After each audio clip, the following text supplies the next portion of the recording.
ভাই আপনি নিজেই আপনার মোবাইলে এমন কিছু সেটিংস অন করে রাখছেন যার কারণে আপনার মোবাইলটা গরম হইতেছে। আজ আমি আপনার সেই ভুলগুলো ধরিয়ে দিব এবং দেখাবো এমন কিছু হিডেন টিপস অ্যান্ড ট্রিক্স যেগুলো করলে আপনার মোবাইল সব সময় ঠান্ডা থাকবে। আপনি গেমস খেলুন বা আপনি যে কোনো অ্যাপস ব্যবহার করুন না কেন। সর্বপ্রথম আপনার মোবাইলের সেটিংস অপশনে আসেন। সেটিংস অপশনে আসার পর এখান থেকে ব্যাটারি অপশনটা খুঁজে নেবেন। দেখেন আমার এখানে ব্যাটারি অপশনটাতে একটা ক্লিক করলাম। ক্লিক করার পরে এখন এখানে আমাদের কিছু ব্যাকগ্রাউন্ড অ্যাপ আসবে, মানে যে অ্যাপগুলো আপনার ব্যাকগ্রাউন্ডে সব থেকে বেশি আপনার ক্ষতি করে বা আপনার মোবাইলের উপর ইফেক্ট ফেলে সেই অ্যাপগুলো আমরা এখানে দেখব। আমি যেহেতু এই অ্যাপগুলো বেশি ব্যবহার করি বা বেশি ব্যবহার হয় আমার মোবাইলে, এই কারণে আমার এগুলো শো করতেছে। আপনি যে অ্যাপগুলো বেশি ব্যবহার করবেন আপনার এখানে সেই অ্যাপগুলো কিন্তু শো করবে। মূলত এখানে ব্যাকগ্রাউন্ডে যে অ্যাপগুলো আসে এগুলার যে সিপিইউ আছে এইগুলোর সিপিইউ কিন্তু আপনার অল টাইম ব্যবহার হয়, যার কারণে আপনার মোবাইল ওভার হিটিং হয়। এখন আমাদেরকে যে কাজটা করতে হবে সেটা হচ্ছে এখানকার অ্যাপগুলো দেখবেন। এখানকার অ্যাপগুলো দেখার পর আপনি যেটা দেখবেন যে যেটা আপনার বেশি প্রয়োজন নাই বা যেটা নোটিফিকেশন আপনার সবসময় প্রয়োজন হয় না, যেমন আপনার যে কোনো গেমিংস অ্যাপ, বিশেষ করে যেগুলো গেমিংস অ্যাপ আছে সেগুলো তো অবশ্যই করবেন ভাই। মনে করেন যে আমার এখানে যেহেতু আমার কোনো গেমিংস অ্যাপ নাই, কারণ আমি গেমস খেলি না, যদিও আমার মোবাইলে আছে, তো যে কোনো একটা গেমিংস অ্যাপে ঢুকবেন। গেমিংস যে কোনো একটা অ্যাপে ঢুকার পর কি করবেন আমি দেখাচ্ছি। এখানে নিচে যদি একটু দেখেন আপনারা নিচের দিকে একটা জিনিস দেখতে পারতেছেন, এটা হচ্ছে ব্যাটারি সেভার, যেটা আমাদেরকে রিকমেন্ড করতেছে। এরপর যদি এখান থেকে আরেকটু নিচে স্ক্রল করেন আরেকটা অপশন আছে, সেটা হচ্ছে রেস্ট্রিক্ট ব্যাকগ্রাউন্ড অ্যাপস। আমরা যদি সেখানে ক্লিক করি তাহলে কিন্তু এই অ্যাপসটা কিন্তু আমাদের আর ব্যাকগ্রাউন্ডে কাজ করবে না। ব্যাকগ্রাউন্ডে কাজ করবে না মানে কি? ব্যাকগ্রাউন্ডে কাজ করবে না মানে এই অ্যাপের আর কোনো ইফেক্ট আমাদের মোবাইলের যে হিটিং ইস্যু আছে সেটাতে কাজ আসবে না, মানে এই অ্যাপ দ্বারা আমাদের আর কোনো ক্ষতি হইতেছে না। এখন হয়তো অনেকে বলবেন যে ভাই তাহলে কি সবগুলো এভাবে করে দিব? না ভাই, সবগুলো কেন করবেন? সবগুলো এভাবে করলে আপনি মোবাইল কেন ব্যবহার করতেছেন ভাই? বিশেষ করে মনে রাখবেন আপনার যে সকল মেসেজিং যে সকল অ্যাপস আছে, যেমন ইমো, হোয়াটসঅ্যাপ, আপনার মেসেঞ্জার, সো আরও যে সকল ইম্পর্টেন্ট জিনিস আছে যেমন বিকাশ, মানে যেগুলোতে আপনার টাকা পয়সার লেনদেন হয়, বা আপনার ব্যাংকিং যে কোনো অ্যাপস, এমন টাইপের কোনো কিছু কিন্তু এখানে রেস্ট্রিক্ট ব্যাকগ্রাউন্ড অ্যাপ হিসাবে কিন্তু সিলেক্ট করবেন না। ঠিক আছে, এক কথায় আমি যদি বলি তাহলে আপনার যে কোনো ধরনের প্রয়োজনীয় অ্যাপস এখানে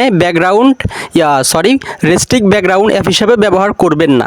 যদি আপনি যে কোনো মেসেজিং অ্যাপ যদি এখানে ব্যবহার করেন বা সিলেক্ট করেন রেস্ট্রিক্ট ব্যাকগ্রাউন্ড অ্যাপ হিসাবে, তাহলে কিন্তু আপনার মেসেজ আসতে কিন্তু লেট হতে পারে। ঠিক আছে, তাই এখানে শুধু অপ্রয়োজনীয় অ্যাপস, অপ্রয়োজনীয় বলতে কি, যেমন গেমিংস বা আপনার ভিডিও এডিটিং করার যদি কোনো অ্যাপস থাকে এখানে, সেগুলোই শুধু সিলেক্ট করবেন। তবে মনে রাখবেন আপনি কিন্তু চাইলেই কিন্তু এখানে কোনো অ্যাপস আনতে পারবেন না। এখানে যে অ্যাপসগুলো আসবে সেগুলো কিন্তু আপনি যেগুলো বেশি ব্যবহার করবেন সেই অ্যাপগুলো কিন্তু এখানে আসবে, তো আপনি ওই অ্যাপগুলোকে কিন্তু শুধু এখানে সিলেক্ট করতে পারবেন। ভাই দয়া করে ভিডিওটি আপনি ছেড়ে যায় না, আসলে আমি একটু ভিডিওগুলো একটু ডিটেলসে বুঝাইতো, মানে A to Z সব কিছু বুঝাইতো, যাতে আপনার অন্য কোনো ভিডিও না দেখা লাগে একই প্রবলেমে, যার কারণে আমার ভিডিওগুলো একটু লং হয়। তবে মনে রাখবেন ভাই, এটা যদি আপনার কাজ না করে তাহলে আপনি আমাকে কমেন্ট বক্সে যা ইচ্ছা তাই বলতে পারেন, কারণ আমি আসলে ভিডিওগুলো একটু লং হয়ে যায় আসলে আমি ডিটেলসে বলতে গেলে। যাই হোক, এই পর্যন্ত যারা দেখতেছেন সবাই অবশ্যই চ্যানেলটি সাবস্ক্রাইব করে দিবেন এবং ভিডিওটিকে লাইক করে দেন। আচ্ছা, এখন আসেন আমাদের দ্বিতীয় সেটিংসটাতে। দ্বিতীয় সেটিংসটা হচ্ছে ভাই ডিসপ্লে। এটা খুবই ইম্পর্টেন্ট একটা জিনিস, এখানকার সব থেকে ইম্পর্টেন্ট কিন্তু ভাই 3 নাম্বার সেটিংসটা।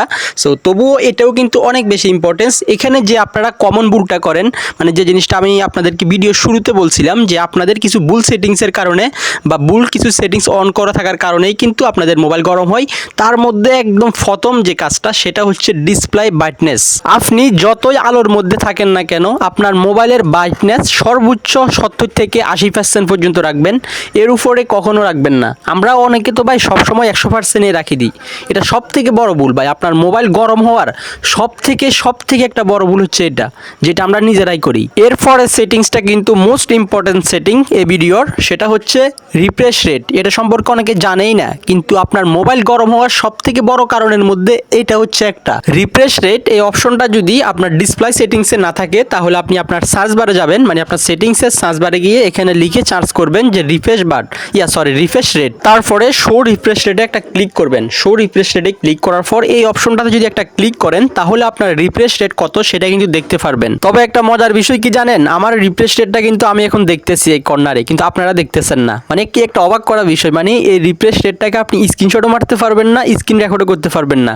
মানে আপনি করতে পারবেন, স্ক্রিন রেকর্ডও করতে পারবেন, স্ক্রিনশটও করতে পারবেন, কিন্তু যখন আপনি সেই স্ক্রিন রেকর্ডটা এবং স্ক্রিনশটটা দেখবেন তখন দেখবেন যে সেই রিফ্রেশ রেটটা নাই, কিন্তু আমি নিজে দেখতেছি।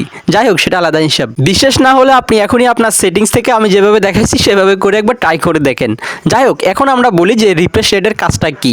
দেখেন, এই রিফ্রেশ রেটটা যদি আপনার 60 থাকে তাহলে একদম ঠিকঠাক পারফেক্ট আছে। তবে আপনার যদি 60-এর উপরে থাকে, যেমন 90 থাকে বা 120 থাকে, তাহলে আপনি এটাকে 60-এ করে দিবেন। এখন 60-এ কীভাবে করবেন সেই অপশনটা কিন্তু আপনার কাছে আসবে, আমার কাছে আসবে না। আমার কাছে কেন আসবে না? কারণ আমার যে ডিভাইস, মানে আমার যে মোবাইল, আমার মোবাইলের সর্বোচ্চ রিফ্রেশ রেটই হচ্ছে 60। মানে আমার ডিভাইস রিফ্রেশ রেট 60-এর বেশি কিন্তু নিতে পারবে না, যার কারণে আমার সর্বোচ্চ যে রেটিংটা বা সর্বোচ্চ যে স্কোর আমার মোবাইলের সেটাই কিন্তু এখানে আসে, যার কারণে এটা আর সেটিংস করার কোনো উপায় নেই। তবে আপনাদের ডিভাইস যদি আরও ভালো হয় আর আপনাদের ডিভাইস যদি গরম হয় তাহলে অবশ্যই আপনাদের এখানে হয়তো 120 থাকতে পারে বা 90 থাকতে পারে। তো আপনারা সেটিংস থেকে এটা 60-এ নিয়ে আসবেন। 60-এ যদি রাখেন তাহলে এটা একেবারে স্মুথলি কাজ করবে, আপনাদের আর কোনো প্রবলেম হবে না। এরপরে আমি আপনাদের আরও দুইটা ভুল ধরবো। একটা ভুল হচ্ছে আপনারা সব সময় কিন্তু লোকেশন অন রাখেন আপনাদের। ভাই, আপনারা যখন আপনাদের লোকেশন অন রাখেন তখন কিন্তু আপনার মোবাইল একটা সিগন্যাল খুঁজতে থাকে। তো ওই সিগন্যাল যে খুঁজতে থাকে তখন আপনার র্যাম ইউজ হয়, আপনার প্রসেসর ইউজ হয়, যার কারণে আপনার মোবাইলের হিটিংটা কিন্তু অটোমেটিক বাড়ে কোনো কারণ ছাড়াই। এটা শুধু লোকেশনের ক্ষেত্রে না, আপনার মোবাইলে আরও ব্লুটুথ বা আরও যে কোনো অপশন আপনি যখন অন রাখবেন বিনা কারণে, তখন কিন্তু আপনার মোবাইল একটা সিগন্যাল খুঁজতে থাকে। আর এই সিগন্যাল খোঁজার জন্য আপনার প্রসেসর র্যাম ইউজ হয়, যার কারণে আপনার মোবাইলটা কিন্তু হিটিং ইস্যু বাড়ে। তাই আপনার কাজ শেষ হওয়ার সাথে সাথেই কিন্তু এই অপশনগুলো সবসময় কিন্তু অফ রাখার চেষ্টা করবেন, কারণ এগুলো আপনার মোবাইলে হিটিং বাড়ায়। আর একটা কমন ভুল, সেটা হচ্ছে আমরা সার্চ দিয়ে মোবাইল টিপি। ভাই, এটা শুধু ভুলই না, এটা কিন্তু আপনার লাইফ রিস্কি পুরা। মানে এটা আপনার পুরো লাইফ রিস্কি। এরকম যে কত অঘটন ঘটছে ভাই, তাই দয়া করে কখনো চার্জে দিয়ে মোবাইল টিপবেন না। মোবাইল তো হিট হবেই হবে, মোবাইলের তো ক্ষতি হবেই হবে, আপনার লাইফটাও কিন্তু ভাই শেষ হয়ে যেতে পারে। ভিডিওটি যেহেতু ভাই এই পর্যন্ত দেখছেন, আপনাকে অসংখ্য ধন্যবাদ। তবে মনে রাখবেন, আমি যে প্রসেসগুলো দেখাইছি এগুলো ঠিকঠাকভাবে মেনেই কিন্তু কাজ করে, এর ফলে কিন্তু আমাকে গালি দিবেন, ঠিক আছে? কেন বলছি? কারণ হয়তো অনেকে ভুলভাল কাজ করে, মোবাইল ঠিক হবে না, আমাকে গালি দিবেন। ভাই, এটা করেন না।